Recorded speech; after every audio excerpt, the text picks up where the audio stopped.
Bon, j'ai un petit garçon, mais comme je suis hyperactif, je pense qu'il va l'être lui aussi. Et là, il a entre le deuxième, je parle de sa deuxième année et demie, à sa troisième année, qu'est-ce qui s'est passé véritablement? Donc tu vois, en termes de relation, il s'est passé plein de trucs. Donc son esprit devient extrêmement fin, peut faire preuve de deuxième degré. Un exemple simple, tu vois, là on lui a appris, parce qu'il devait aller à l'école, à son troisième année, il est né le 2 septembre, donc c'est son anniversaire, c'est la reprise de l'école. Et donc là, on lui apprenait en fait à être propre, c'était l'enjeu principal, hein, outre les capacités de développement du langage. Bon, j'y viens après. Et c'était assez rigolo parce qu'on a fait une blague. Quand il faisait caca dans sa culotte, quand il n'y avait plus la couche, on appelait ça la cacatastrophe. Et c'est pas moi qui l'ai trouvé, c'est lui qui l'a trouvé. Il commence à associer des mots pour faire des blagues. Ça, c'est pas mal. 2 ans et demi, hein, enfin bientôt 3 ans. 3 ans, bon. Donc on revient un peu sur qu'est-ce qui s'est passé pendant à partir de 2 ans et demi jusqu'à 3 ans. En fait, son vocabulaire a explosé complètement. Avant, tu vois, tu pouvais voir quand tu lui apprenais un mot, ci ou ça, il avait ce nouveau mot, il expérimentait. Là, il maîtrise complètement le je, le moi, le tu. Il a la temporalité. Alors, il n'a pas la temporalité pour la compter, hein. Il ne peut pas te dire il y a 3 jours, parce que le 3 est un concept abstrait. Il sait compter comme une musique, mais il ne connaît pas la signification réellement des chiffres. Et tu vois, le fait que 1 c'est 1, que 2 c'est 2, que quand tu vois ça, automatiquement tu sais que c'est 2, mais tu sais aussi que si tu en enlèves, ça fait 1, tu vois. Ça, il ne sait pas le faire, il ne sait pas compter, il sait identifier les chiffres dans un ordre précis comme une chanson. Il n'a pas encore mis du sens. Mais là, il peut me dire, hier, alors ça peut faire référence à il y a une semaine, hein, mais c'est hier, tu vois, pour lui. Hier dit le passé. Il peut dire demain, mais il peut dire demain là, mais aussi, tu vois, il n'y a pas de notion de temporalité propre. Si je lui dis on va aller faire un tour au parc ce week-end, et que c'est dans 4 jours, il va te dire demain. Tu vois, pour dire que c'est le futur. Il a compris le passé. Mais il manque le timing. C'est que les jours, il ne connaît pas les jours, il ne peut pas les réciter juste en musique, il ne les connaît pas. Et en plus, il n'a pas acquis la capacité à compter. Donc il sait compter jusqu'à quasiment 60, mais en musique. Donc il a mémorisé une très grande musique, mais il ne sait pas utiliser les chiffres. Tu vois, il n'a pas créé les liens logiques, à quoi ça sert. Et j'ai beau essayer, hein, ça ne marche pas trop. Mais ça va venir, hein. C'est l'enjeu de la troisième à quatrième année, c'est ça. Normalement, je crois que c'est ça. C'est ce que m'a dit la maîtresse en tout cas. Donc ce petit garçon, voilà, on a développé le langage et on a fait des stages de langage. Donc pour favoriser son langage, sa capacité à communiquer, qu'est-ce qu'on a fait? On l'a envoyé chez mon frère, avec mes neveux qui sont plus grands. Et donc là, c'était bien parce que ça lui a donné envie d'être autonome. Tu vois? Ça lui donnait envie de mettre ses chaussures tout seul, de mettre ses chaussettes, de mettre son pantalon. Il essayait encore et encore parce qu'il voyait les cousins plus grands le faire. Donc ça l'incitait à le faire. Tu vois, c'est pareil, il les a vus aller aux toilettes.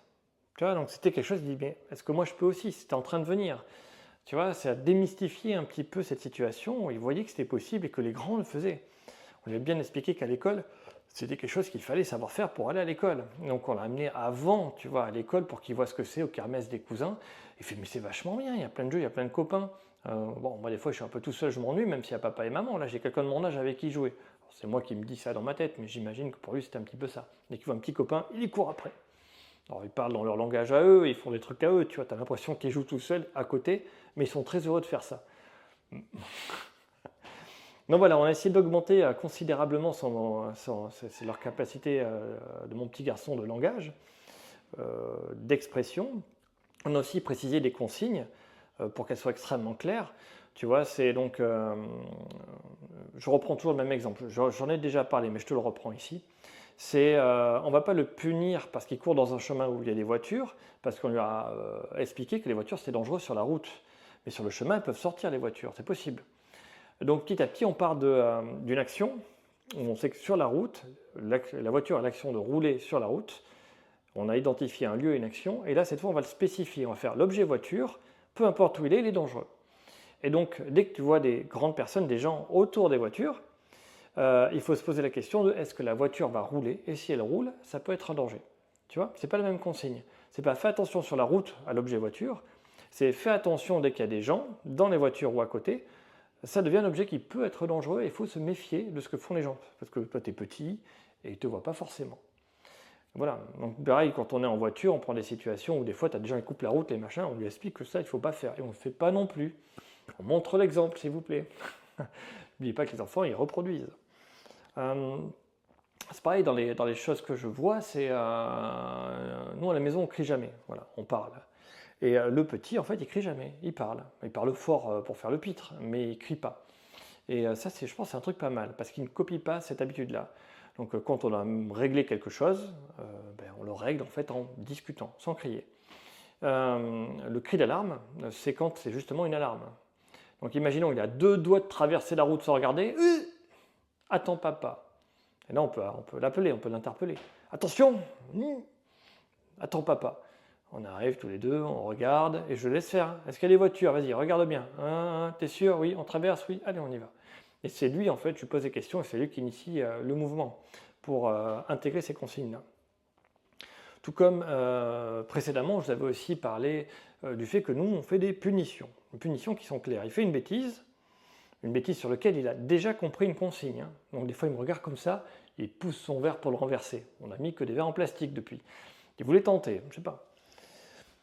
Sur le coup, on lui a expliqué que c'était pas bien, que c'est une punition. Donc, des fois, il va tester les limites et y aller. Et des fois, il a compris, il ne le fait plus. Et des fois, il ne fait pas exprès de transgresser une règle parce qu'il est en train de faire autre chose, il ne fait pas attention. Notamment quand il joue avec son petit frère. Hein. Des fois, il est un peu brusque, il est dans son jeu et il peut ne pas voir son petit frère qui est à côté. Donc, je lui demande de faire attention. On peut gronder, c'est pas vraiment gronder, c'est un rappel à la consigne. C'est attention, il y a ton frère, tu peux jouer ailleurs. Ou attention, il y a ton frère, on va le mettre là, tu peux continuer à jouer. Ou attention, il y a ton frère, fais moins fort, moins vite. Et comme ça, vous pouvez rester tous les deux à côté. Il y a différentes options qu'il va choisir, mais tu vois, on a juste les consignes. Donc ce qu'on a remarqué, c'est que sur le coup, à la maison, quand il fait une bêtise, demande de venir, il vient sans broncher. Pourquoi est-ce que tu as fait une bêtise d'après toi? Et là, il va dire, et en général, il ne se trompe jamais pour la bêtise qu'il a faite. Parce qu'au moment où il a fait, où on l'appelle, il a compris qu'il a fait quelque chose de pas bien, parce qu'on l'appelle toujours que pour ça. Quand il fait une bêtise, on lui demande de venir devant, ici, peu importe ce qu'il est en train de faire, d'arrêter, et nous on s'arrête aussi. Donc il a compris que c'était une dynamique en fait de communication par rapport à un problème. Et je lui demande qu'est-ce qu'il a fait, il exprime. Soit il exprime, il m'a l'air sincère et c'est pas très grave, il n'a pas fait exprès, je lui redis d'aller jouer. Soit je lui dis tu vas là-bas contre le mur. S'il est hyperactif comme moi, c'est la pire des punitions qu'on peut avoir, le fait de ne rien faire. Et donc je fais voilà, t'attends ici. Et c'est ta punition. Donc il ne doit rien faire, il doit simplement attendre. Et c'est une preuve en fait de sa bonne foi. Après je lui fais revenir, je repose la question, mais pour quelle raison est-ce que tu as été puni? Et là il reformule la même réponse. Ben, c'est la bonne. C'est la bonne, il est dépuni, il peut aller jouer. Et la punition dure à peine 10-15 secondes. Quand tu étais plus jeune, c'était beaucoup plus long. Hein. Va voir les autres vidéos, j'en parle.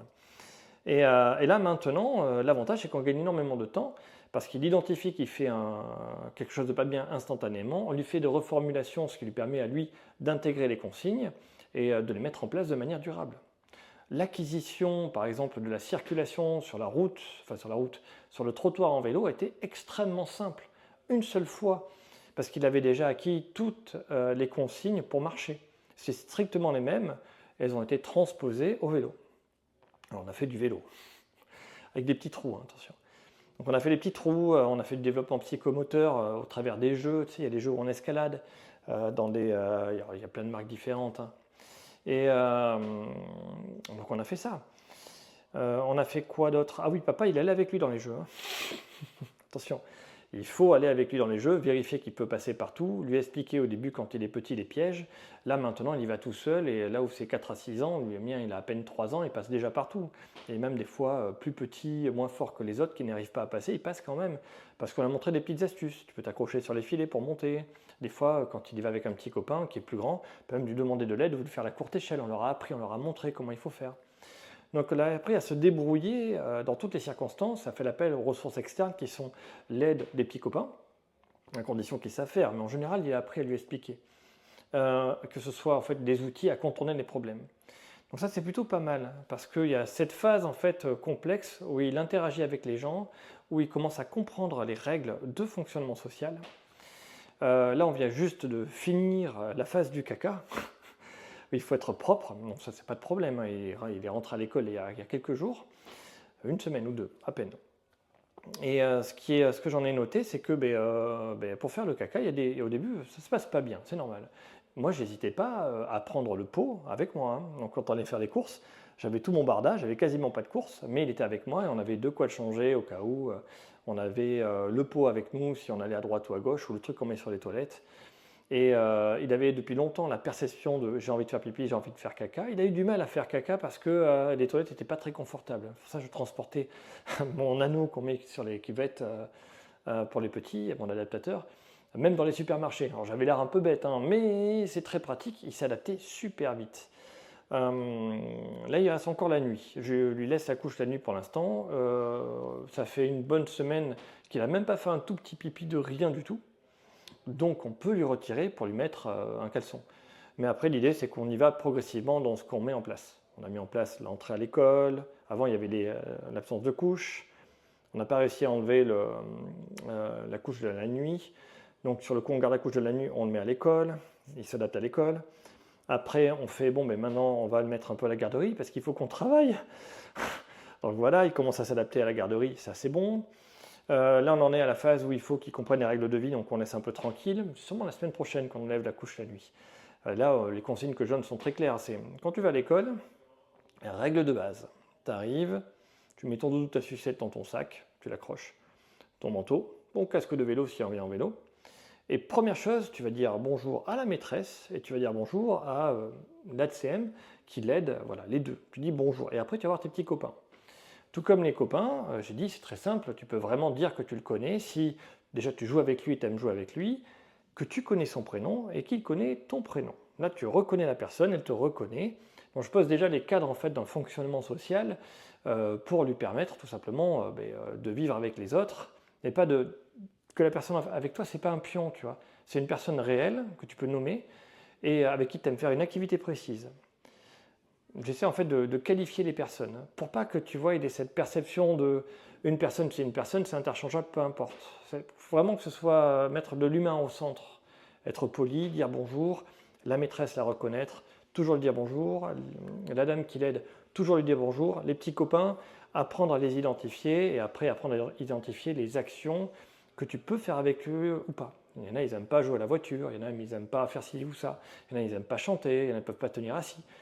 Reconnaître un peu les personnes et ce que tu peux faire avec elles, avec qui tu prends du plaisir à faire une activité, et les autres. C'est un point de vue très behavioriste, hein, j'avoue. Mais voilà, on en est là, 2 ans et demi, 3 ans. Je vais quand même faire une aparté un peu sur... c'est un grand frère, hein, donc il a un petit frère. Et c'était vraiment très très mignon parce qu'il a embrassé son rôle de grand frère à la perfection. Il est très gentil avec les bébés, il leur fait des petites caresses sur la tête ici, sur les petites mains, enfin dans les cheveux, sur les petites mains, sur les petits pieds, il fait des proutes sur le ventre du petit bébé, mais pas que le nôtre, hein, ceux des autres aussi. Vraiment, il arrive à comprendre l'interaction et se projeter sur, mais plus tard, ce petit bébé-là, parce qu'on a montré des photos de lui quand il était bébé, il en a vu d'autres aussi. Quand il était chez la nounou, par exemple, il a vu les bébés grandir, être capable de faire des choses. On lui dit, mais toi, tu étais comme ça aussi. Et après, tu seras comme tes cousins qui sont plus grands. Tu vas être capable de faire beaucoup de choses. Et regarde tes deux cousins ici. Tu vois, il y en a un qui est grand, et il a le même écart d'âge que toi et ton frère. Et regarde tout ce qu'ils font ensemble. Sois gentil avec ton petit frère et apprends-lui des choses. Donc voilà, il donne plein de petits jouets, il fait des petites gratouilles. Il y a un réflexe qu'il a, c'est que quand il se met à pleurer, il lui chante une chanson. Et ça marche bien mieux que quand c'est moi qui la chante, hein. Quasiment instantanément, le petit bébé, il regarde et il est content en fait de voir quelqu'un qui lui ressemble, j'imagine, hein, ça doit être une forme de réflexe. Et il reconnaît peut-être son frère, j'en sais rien, mais en tout cas, en termes d'action, il est clair que quand mon grand garçon chante une chanson au petit garçon quand il pleure, il arrête de pleurer. Et quand c'est moins sûr. Je vais le prendre, tourner, je vais le trimballer. C'est assez rigolo de le voir s'investir dans ce rôle-là et de ce côté un peu, je sais pas comment on peut, le grand frère tout simplement. Alors attention parce que des fois, tu vois, il peut s'agacer par rapport au bruit ou quoi que faire un petit qui a faim, par exemple. Il peut te dire, c'est pas bien de pleurer. Alors c'est vrai que c'est pas bien de pleurer, mais là, attention, ton petit frère, il est petit, il a faim. Et il ne sait pas faire autrement que ça pour dire qu'il a faim. Donc t'inquiète pas, s'il pleure, c'est normal, il veut. Soit il a faim, soit il n'est pas propre, soit voilà, les trucs classiques d'un petit bébé classique. On va voir mes autres vidéos.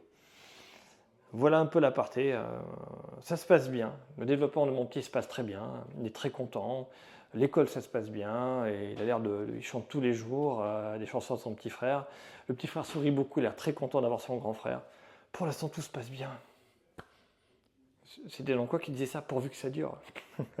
Je garde espoir, je pense que c'est bien parti et qu'il faut continuer à faire cet effort-là.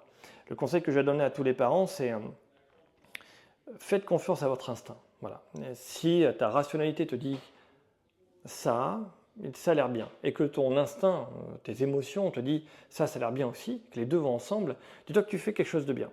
Si par contre il y a une dissonance, n'hésite pas à demander autour de toi à quelqu'un, ça t'en penses quoi? Tu fais comment toi? Qu'est-ce qui se passe? Ça aide vachement. Parce que là en fait, il y a des gens qui lisent beaucoup de livres, mais ces livres en fait c'est fait pour être vendu. Alors oui, un livre va t'apporter un conseil, c'est pour ça l'objet du livre, hein. C'est pour ça que tu l'achètes, il y a un conseil dedans. Mais attention, ce conseil, il est fait pour être vendu. Donc il y a certains angles qui sont polissés, tu vois. On va te dire oui, gna gna. Non, des fois c'est dur, hein, des fois c'est pas facile, hein. Il faut vraiment prendre sur soi, être patient. Ouais. Je fais encore une aparté. Moi, des fois, il m'arrive d'être très très agacé. Et je dis à ma femme, je suis pas là, tu me laisses un quart d'heure. Tout seul un quart d'heure, tranquille. Et oui, la fatigue, le fait de ne pas dormir. Il faut dormir, c'est ça qui permet vraiment d'encaisser les contraintes. On va dire oui, mais avoir un bébé, c'est horrible, voilà, c'est très fatigant, la vie change. La vie change, oui, mais elle est plus belle parce qu'on la partage avec plus de personnes. Et quand ton enfant il sourit, moi je me souviens, j'allais au boulot, là, je rentrais du travail, j'avais une journée ultra dure, ultra chargée, j'étais très fatigué. J'y arrive et là il y a le grand qui fait coucou papa, maman qui est avec le petit bébé comme ça, qui dès qu'il arrive il se met à gazouiller. Eh bien, ma journée a beau être terrible, hein, ce moment-là, ça t'éclaire. Et tu te dis, ah ben je sais pourquoi j'ai travaillé, je sais pourquoi des fois c'est dur, j'y vais pour ces personnes-là que je chéris et que j'aime. Voilà, tout simplement. C'est une belle fin, ça c'est une meilleure fin, ça. J'arrête ici.